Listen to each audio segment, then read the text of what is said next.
Good morning बच्चों। Waste Bengal board के अधीन कक्षा 7 के बच्चे कृपया ध्यान दें।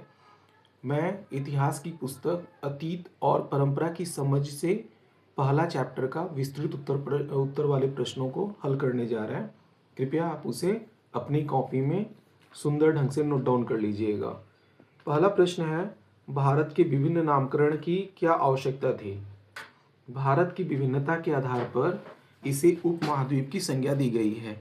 भारत का प्राचीन नाम आर्यावर्त था।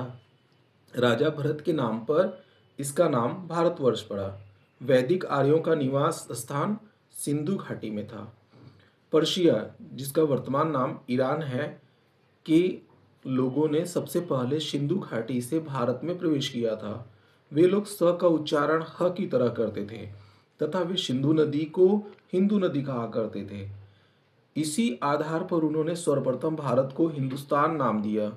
ये लोग सिंधु का बदला रूप हिंदू और यहाँ के निवासियों के लिए भी इसी शब्द का प्रयोग करते थे। भारत के लिए प्रयुक्त इंडिया शब्द की उत्पत्ति ग्रीक भाषा के इंडोस से हुई और उन लोगों ने ही सबसे पहले भारत को इंडिया कहना शुरू किया। अब हम अगले प्रश्न की ओर बढ़ते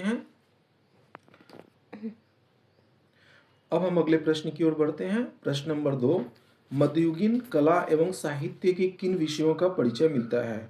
मध्ययुगीन कला एवं साहित्य से किन विषयों का परिचय मिलता है?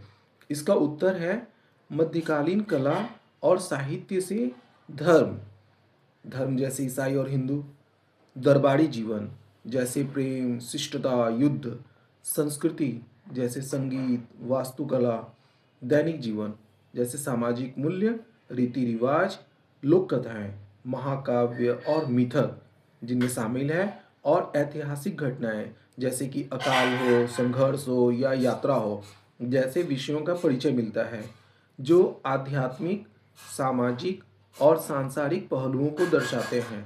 भारतीय संदर्भ में यह भक्ति आंदोलन, सल्तनत और मुगल काल के सामाजिक राजनीतिक जीवन और विभिन्न भाषाओं यथा फारसी, उर्दू या क्षेत्रीय कोई भी भाषा के विकास को भी दिखाता है।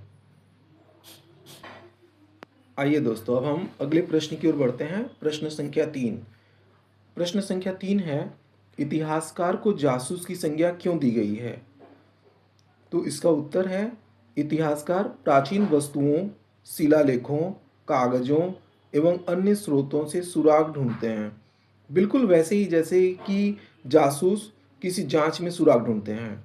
दोनों ही घटनाओं के पीछे के कारणों व सच को जानने का प्रयास करते हैं।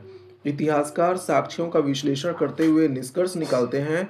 जैसे जासूस सबूतों की तहकीकात करता है, वैसे ही इतिहासकार भी सबूतों की तहकीकात करता है। यही कारण है कि इतिहासकार को जासूस की संज्ञा दी जाती है।